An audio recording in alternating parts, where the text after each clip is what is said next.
drink it in, drink it in, drink it in, man. It is picked up by the Lions, coming back right side 25, picks up a block at the 30, at the 40. Drink it in, drink it in.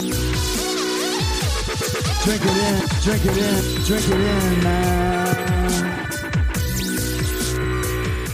Rolls to the right, Stafford throws deep, got a man out there, Enzo, caught, touchdown, Detroit Lions, Marvin Jones!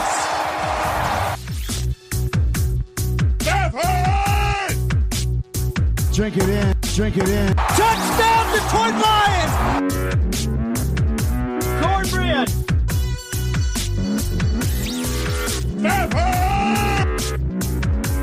Drink it in, drink it in, drink it in, man.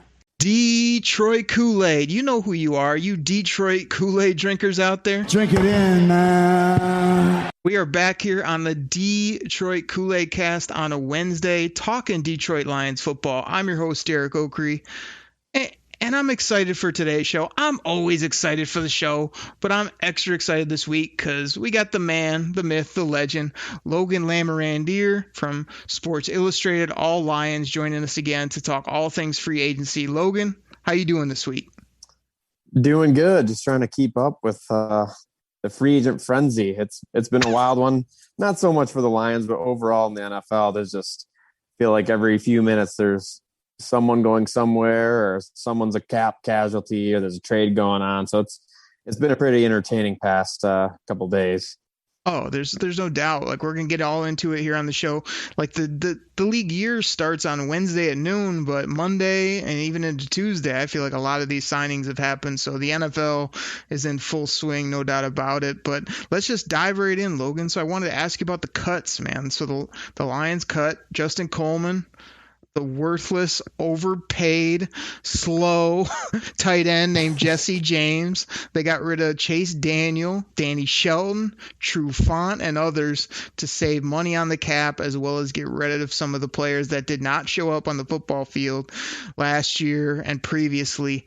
Any of these moves either surprise you? Were you excited? How'd you feel about these cuts that the Lions did? Actually feeling pretty good, because I think I put out an article about a month and a half before free agency, and it was basically a list of the players that should firmly be on the chopping block, and they're all pretty much gone. Everyone I had on that list. I think the only one who's still sticking around is Nick Williams, and we'll see what happens there. You can read his tweet that he recently posted on something about biting kneecaps. If it sounds like that's probably means he's sticking around, but all the moves the Lions made, it was pretty much clearing out cap space that Bob Quinn had handed out these big contracts to. And a couple guys like Justin Coleman and Jesse James still had more than just this year left on their deal. So the Lions are getting out from one of those contracts further down the road. So doesn't create a ton of cap space, because there is still guaranteed money of the signing bonus that's prorated. The Lions still have to pay for that, but at least they're off the books next year. And there hasn't been any designated June 1st cuts. So everyone that they've cut so far, they're just saving money this year, and they'll be completely off the cap completely just next year. So I really like that. It's the Lions needed to do this, and to get just kind of boost that rebuild, or retool, as Brad Holmes would say. They have to get rid of these players. They have to get younger. They have to build draft capital, and they got to build cap space. And this is the first move by cutting these guys. So I'm happy with how things are going. There it is, everybody. You heard it here first. Logan Lamorandier is feeling pretty good. I'm feeling pretty good. Pretty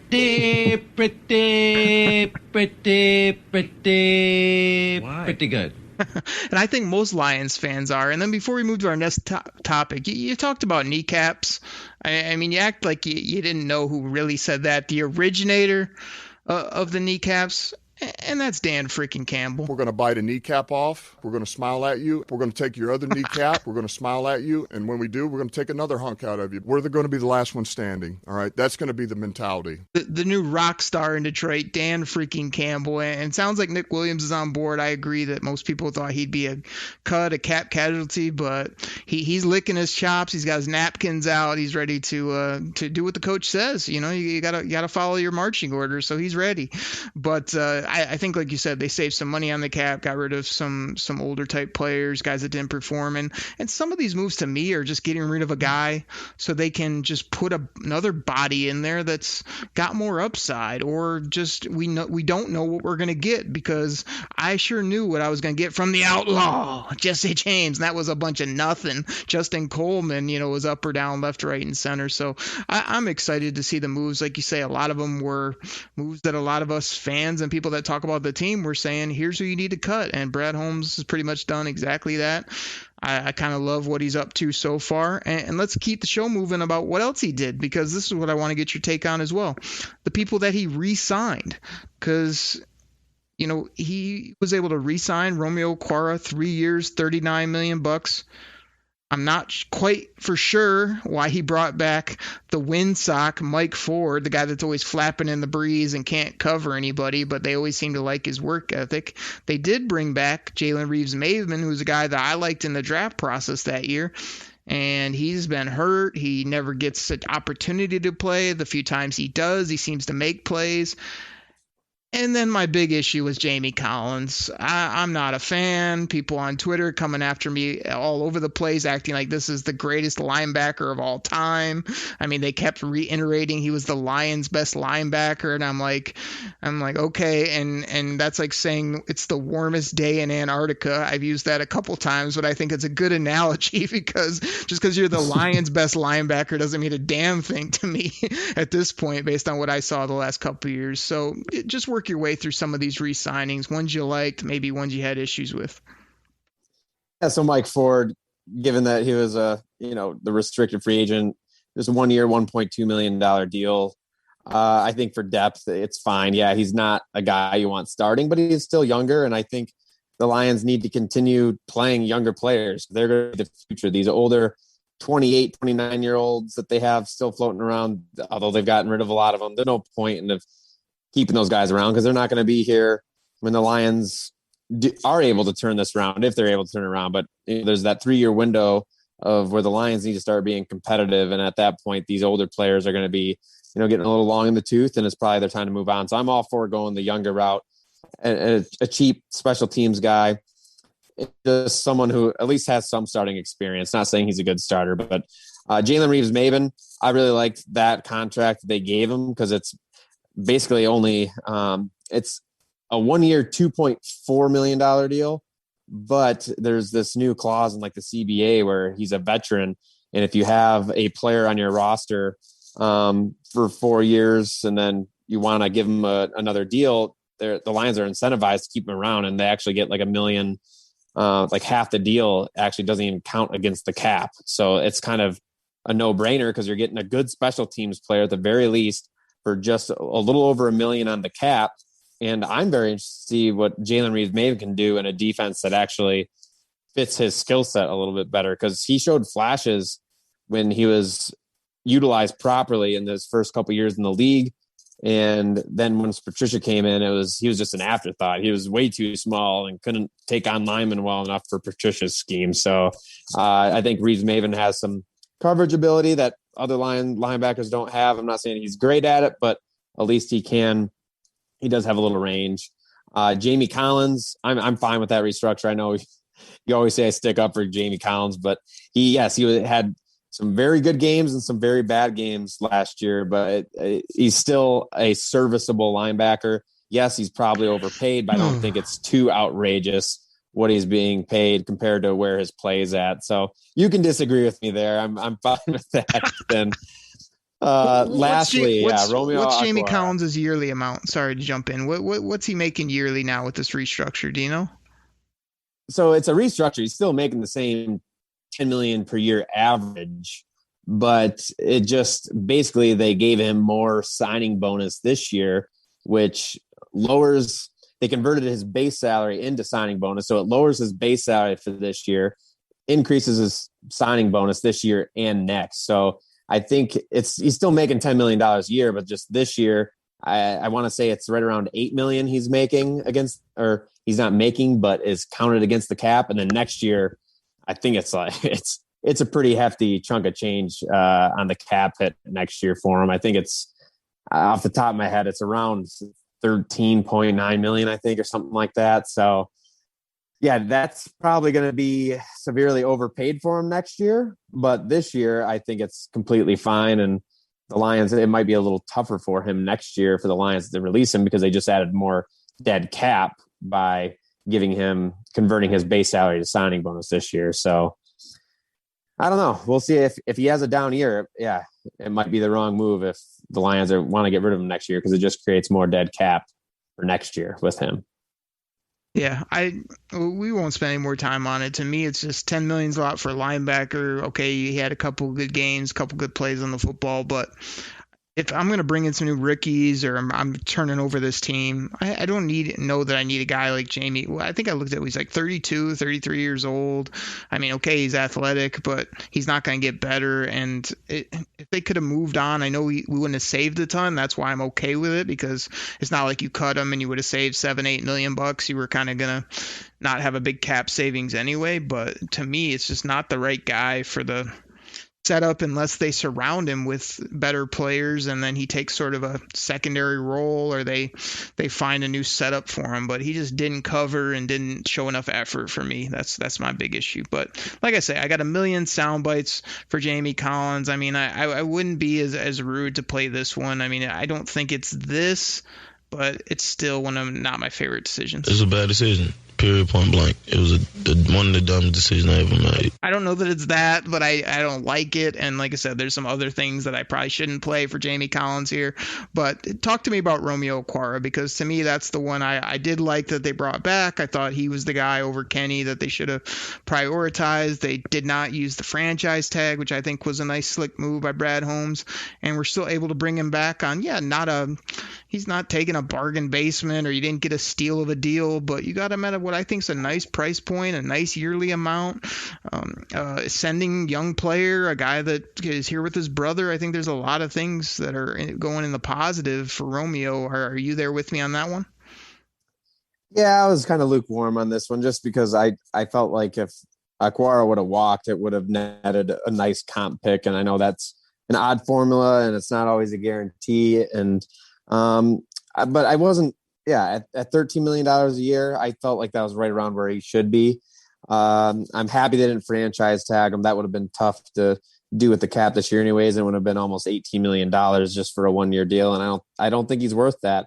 My biggest concern is just that outside of last year, is he worth $13 million? If you look at his play, when he first came into the league, like I don't think so. So is he a 1-year wonder who just had a good year in a contract year? And I will give him credit that he did not have much talent surrounding him last year, and he was still able to do what he did. So it's impressive. I'm just concerned anytime these 1-year wonders, when you're giving this guy a 3-year deal that's worth up to $39 million, that's scary for me. I hope it doesn't come back to bite the Lions. And I do like how Okwara is still very young. And maybe his best football's ahead of him. And I hope it is, because he really needs to be for the Lions. So I think it's a good calculated risk. Maybe he outplays that $13 million per year, or maybe he severely underperforms. You just don't know what you're going to get, because each season he had a great 2020 season. His 2019 season was very below average. His 2018 season was about average. So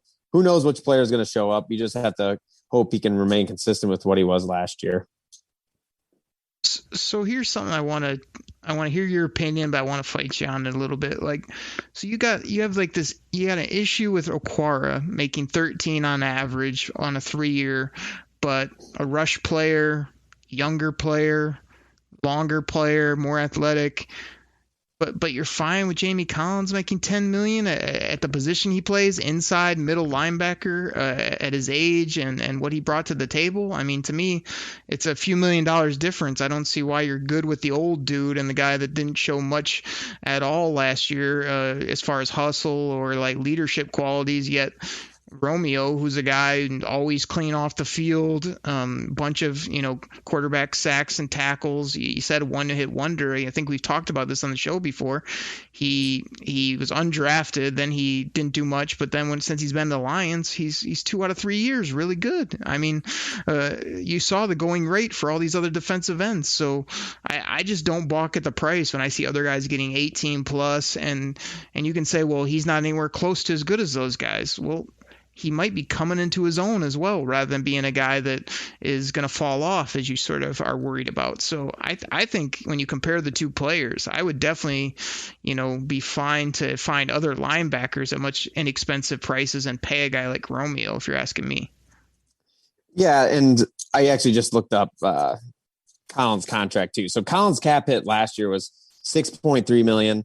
His contract, after his restructured this year, his cap hit is actually, according to Spot Track, is right under $5 million. So again, it's a lot less than $13 million a year. But I was right about his cap hit next year in 2022 being $13.9 million. Yeah, I will agree. That's severely, he's being paid way more than what he provides on the field, unless he just has a complete career turnaround where he has the best year of his career. But that's where I do think the Lions could cut him if they wanted to. Yes, it brings on $8.7 million of dead cap next year if they were to cut him in 2022. But just Jamie Collins has already been signed. Like, the damage has already been done. So that's why I wasn't upset with the restructure. I'm not saying if I had the opportunity again to pay Jamie Collins the contract that they did, I was kind of hesitant about it when they did it anyways, because he is going to be 32 years old. He's getting up there in linebacker year. So it's concerning, but yeah, Aquara, to me, that's a pretty big, it's not a huge contract. The going rate for defensive ends, yeah, it's pricey. So $13 million isn't all that much, but and it's when you need elite pass rushers, I don't think that's necessarily Aquara unless he continues to get better. And that's a pretty risky proposition in just my mind. When the year before that, he was on the complete opposite end of the spectrum. I think he'll probably fall towards the mean this upcoming season. I think $13 million could be considered overpaid, but I hope I'm wrong, obviously. But you just never know. You're locked in at 3 years for $13 million. And I said it earlier, it could go both ways. It could be a steal of a deal if he keeps progressing, or if he falls back to kind of where he was last year, it's going to be severely overpaid. You're rarely wrong, Mr. Logan Lamorandier. That's why we have you on the show. But I'm hoping and I'm thinking you might be wrong on this, because defensive end's more premium position. I think this kid, you're selling him short because you're looking at last year or the year before last year, and instead of 2 years ago where he was good, and last year he was really good. And there's no reason, I don't think. And the coaching staff has already said, hey, Romeo Okwara can rush the passer good. We're going to allow him to rush the passer. So I saw some people talking about he needs to do this better, he needs to do that better. Maybe this staff will just cut him loose and let him go terrorize quarterbacks and then get other edge players to do other things that they need done. So I'm excited to see what he can do.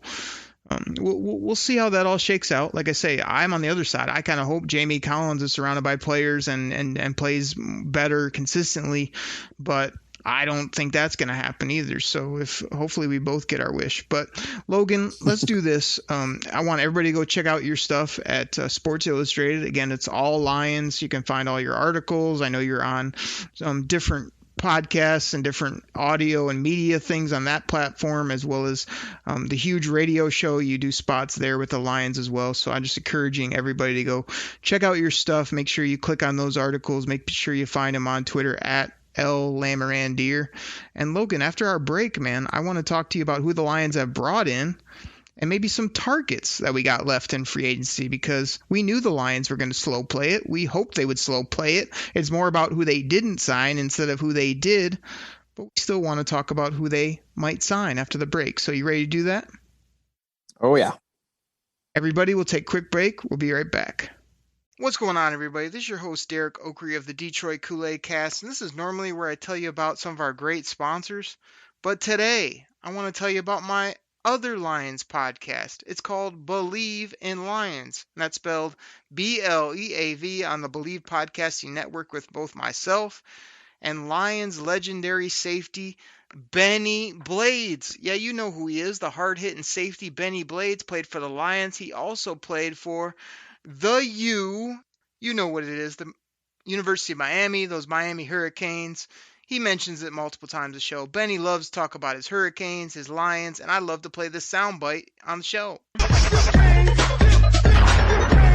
We have a ton of fun on that show. We laugh, we joke, we talk Lions. Like I said, he brings up the Hurricanes. I talk about my Michigan Wolverines. It's a really fun show. Benny loves the Lions. He tells great stories from his playing days, as well as we're just rooting on this team. We BLEAV in the Lions. So please go ahead, find it on your favorite podcast platform. Hit that subscribe button and check it out. Share it with a friend. We really appreciate it. So check out Believe. BLEAV and Lions of myself and Benny Blades. Thank you guys so much. Detroit Koolaid drinkers, we're back from the break. Thank you so much for listening to our sponsors. Please go check out my other podcast, Believe in Lions. That's spelled BLEAV in Lions, with myself and the Lions legendary safety Benny Blades. We always have a ton of fun on that show. It drops Thursday mornings on your favorite podcast platform. We've been trying to chase down Mr. Blades because he's been busy running South Florida. We finally chased him down. Got some great stories about him. How the Lions treated him in free agency, how he felt about his contracts, how negotiations went down, all that we talked about this week and much more to come. He says he's going to challenge me some draft content in the coming weeks, so that should be entertaining as well. But Logan, we're here talking free agency. Appreciate you having you on the show. Always great content, great information.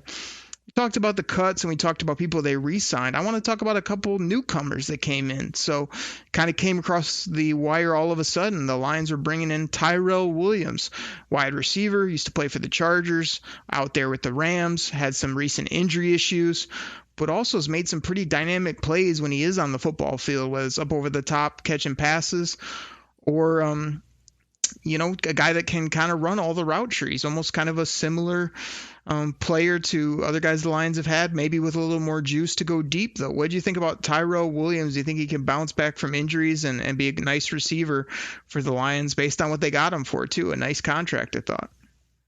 Yeah, the initial reports, too, were pretty high on his deal.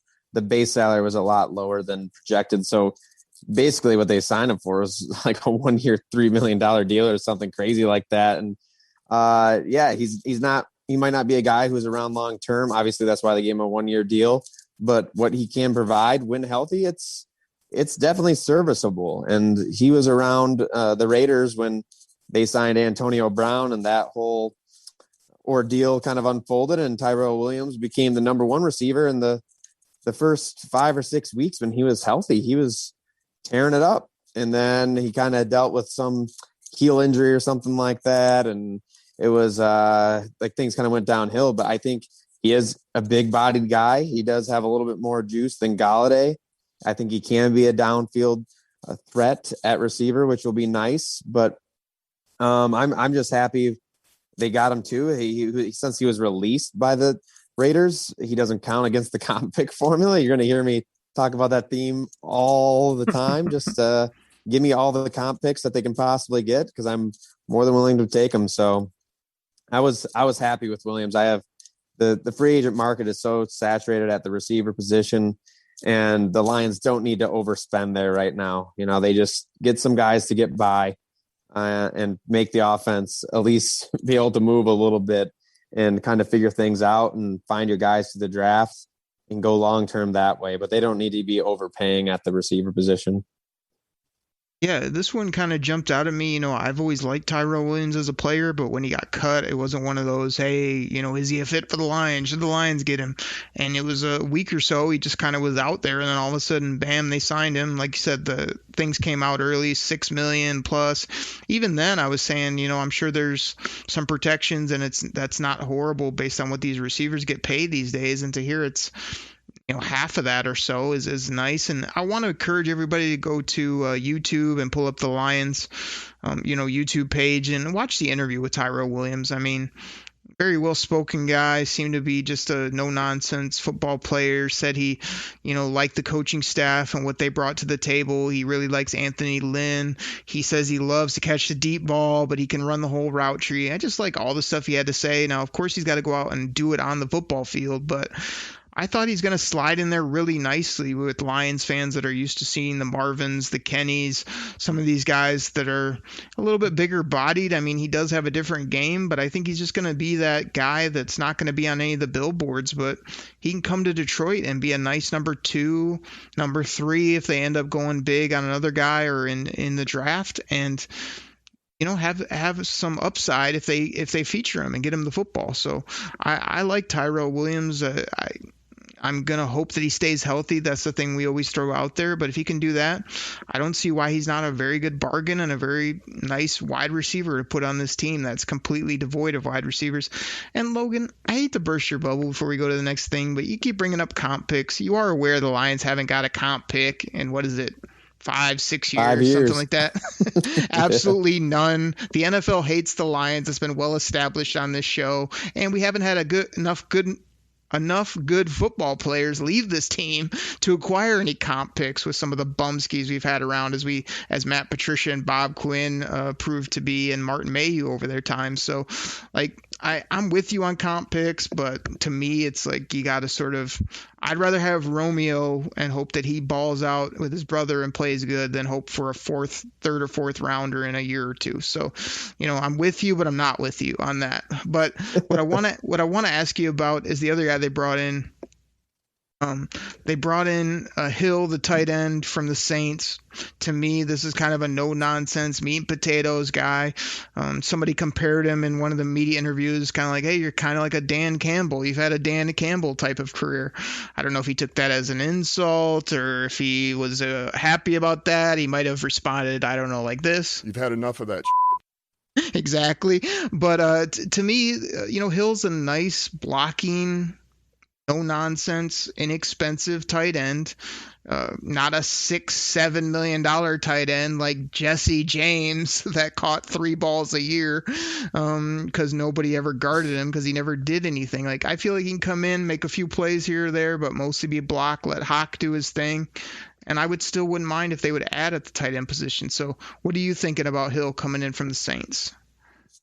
Yeah, I'm totally good with it. It made a lot of sense considering Dan Campbell was his tight end coach with the Saints for a long time. And even though Hill is considered a blocking tight end, that's not because he isn't athletic. He's actually a pretty athletic guy for someone who's 6'5". At his pro day, he was in the 4.6s with a 40 and 3 cone, right at 7 seconds, like a 37-inch vertical jump. So, I mean, it's a guy who does have some athletic ability and reliable hands. He's just never truly been featured, and probably because he's not good enough to be featured as a pure receiving threat in the NFL, but he's not someone who's can only block. And so I'm pretty happy with it.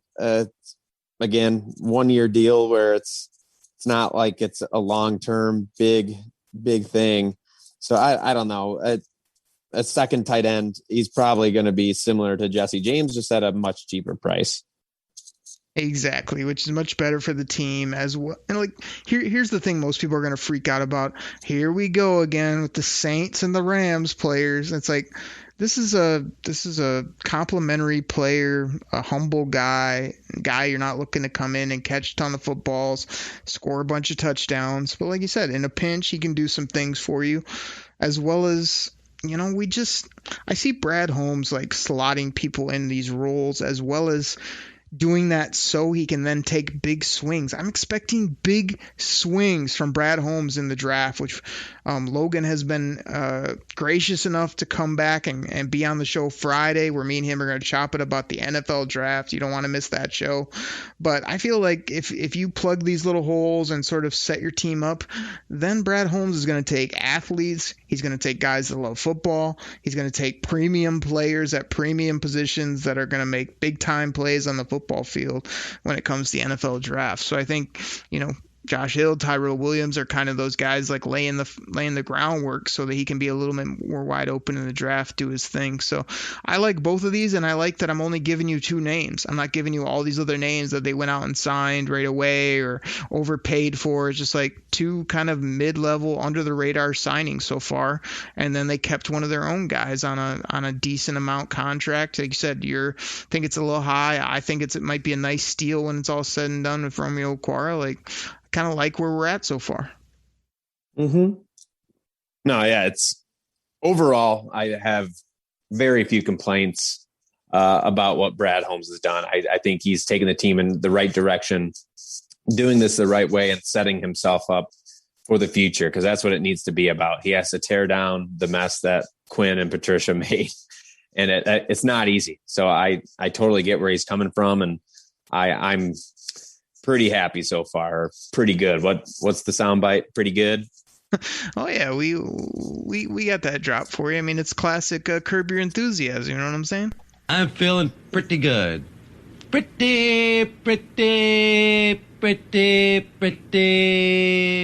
good.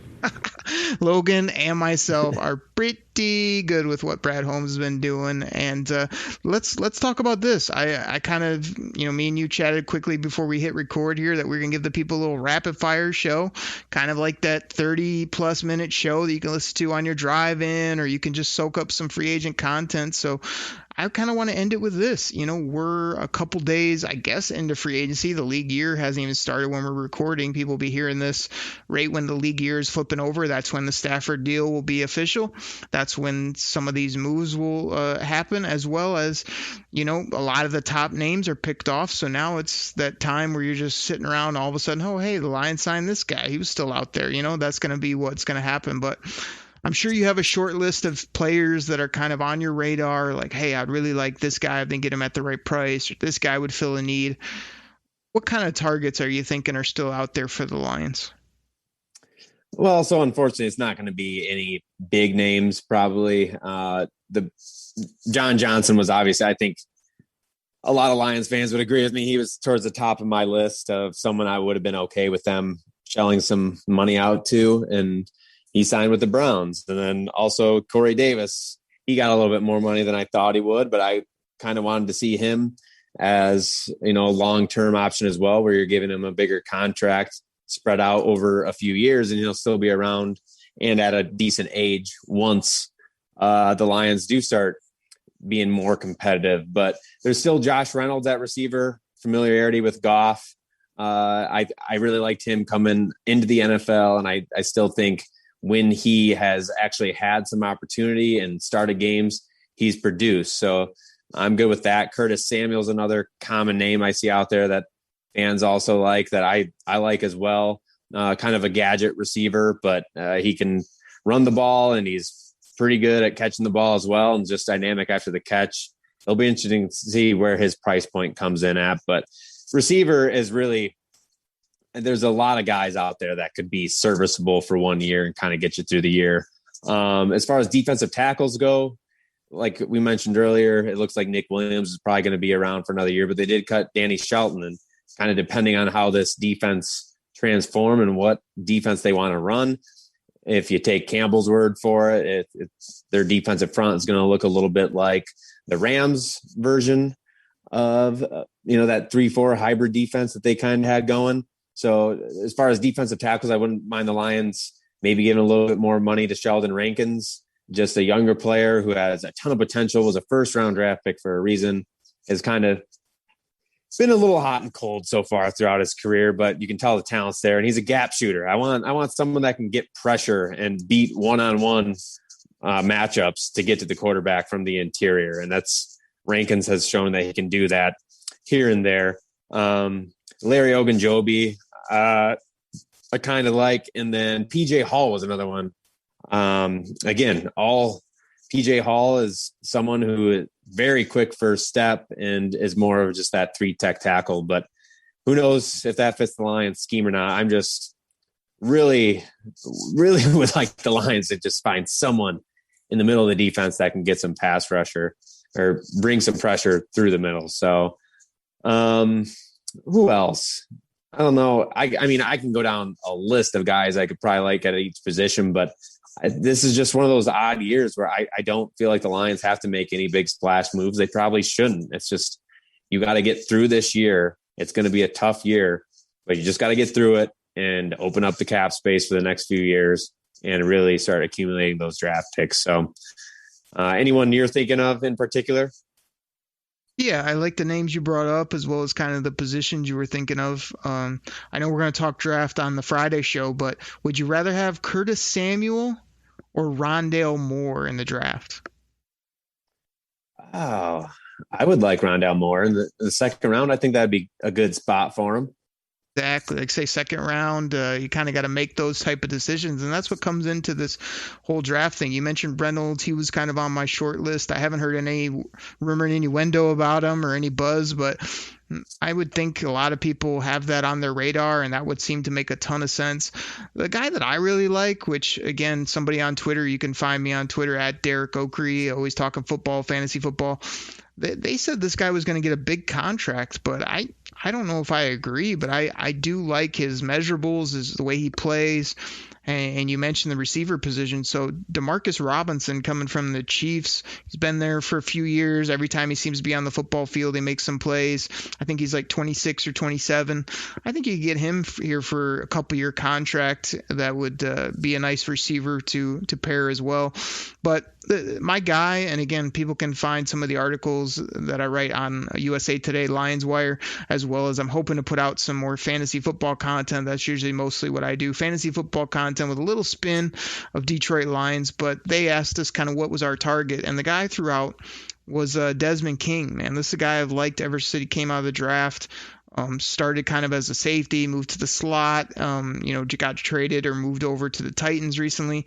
Always seems to be really solid. His numbers aren't going to jump off the page to you, but he has been voted as an all-pro, even though he's been a Pro Bowl snub. He's from Detroit. There's that whole gimmick that people love to play. Maybe he'll come here because of that. But hey, slot corner that has some safety abilities and stuff is a guy that I would really like. And then last time you were on the show, you threw a name at me that continues to stick out, as I want to have a really nice pair or a complement with DeAndre Swift. So you mentioned Mike Davis coming back here, a guy that can do some things and make some plays, and I like that name. I haven't heard much about him, but you could bring him here maybe. That would be nice. And then Philip Lindsay is a guy I threw out last night as just an absolute guy, hits the gap and he's gone. And he's also, anytime I've heard an interview, he wants to be the best running back in the game. You know what I mean? He had a good college career, and I just really like what he brings to the table. If the Lions thought he could be a fit or could be a home run threat or he can catch the football a little bit too, I'd kind of like to see a guy like that brought here. So those were a few names I had on the tip of my tongue. Any thoughts on those? Yeah, with Lindsay, I know he's a restricted free agent, so that makes things a little bit more difficult for him. But yeah, it'd be great to have someone like him, a great pass catcher, but for a guy his size, he still can run between the tackles. And last year was a little bit of a down year for him, but he's had some really good seasons. So yeah, I would be fine with that, depending on what they'd have to do to get around the restricted free agent tag that he's under. But yeah, then Mike Davis, I'm still all aboard the Mike Davis train, because I just don't think he's going to cost a lot of money. You look at the running back market out there right now, and Mark Ingram was a $2.5 million deal. Like Carlos Hyde was, I think, almost like $3 million for a couple of years, or $3 million per year for 2 years. Just that type of back in that ballpark where you just have a guy who can, I think, will be better than Kerryon Johnson between the tackles, but also give Swift a break, because I don't want him, as much as I'd love for him to be like an every down type of back with his injury history. I just don't think that's a wise move to do, just running him into the ground every game. And, you got to get him out wide and run him outside the tackles. I think that's where he does his best work, and get him the ball in space through the passing game and stuff like that. So you can kind of circumvent maybe a little bit wear and tear, but you got to have someone who can take a beating a little bit. And I don't think that's necessarily Swift or Kerryon Johnson. Yeah, good stuff by you there. I mean, I'm anxious to see what they do, as well as I think it's a really delicate balancing act for Brad Holmes between I don't see going out and getting like high-end safeties like your guy John Johnson, even though he signed a very palatable deal with the Browns there. Because you got to sort of have hope that Tracy, Will, and maybe a guy in the draft can get it done for you. Same with our corners. They're basically banking on Okudah and AO to do their thing, get a slot corner, and then maybe some backups that can play. You got to sort of bank on some of these guys like being good for you, getting some free agents to supplement the roster, and then being able to really not only fill holes, but like I always say, best player available as well as impact players in the first 3 to 4 rounds of the draft for sure are kind of what you're really looking to do. So I'm excited to see what they do. I'm on board. I'm pretty good with it so far, like we've said, and anxious to see what continues. Logan, I got you some plugs early in the show. Everybody knows you're putting out great Twitter content. We'll pub the Sports Illustrated All Lions once again. We're going to talk about your mock draft, your 3-round mock that you did on the Friday draft show. Anything else you want to get in there? And people, you definitely got to check out his content. Great stuff. Oh, yeah. No, appreciate it. And said it 100 times before, but yeah, on Twitter at Al Lamarandier.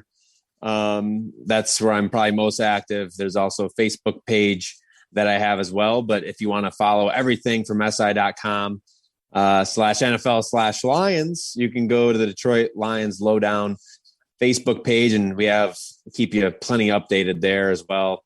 If you're more inclined to check out Facebook. So, I mean, I'm all over the place. Wherever you find me, I'm probably there. Well, great, man. Like I said, we kind of condensed this show, but again, you brought the heat, you brought the content. We talking all things free agency, and I'm looking forward to talking Friday, my favorite thing, which is the NFL draft. So we'll supplement what we talked about today on Friday for all the Detroit Kool-Aid drinkers out there. So Logan, appreciate you coming on, man. Yeah, good stuff. Looking forward to the draft episode. Absolutely. Everybody check that out on Friday mornings on your favorite podcast platform. But for now, take care, everybody. We're out. Pack the bag, start the plane. This game is over. It is over. What a comeback by the Lions. Drink it in, man.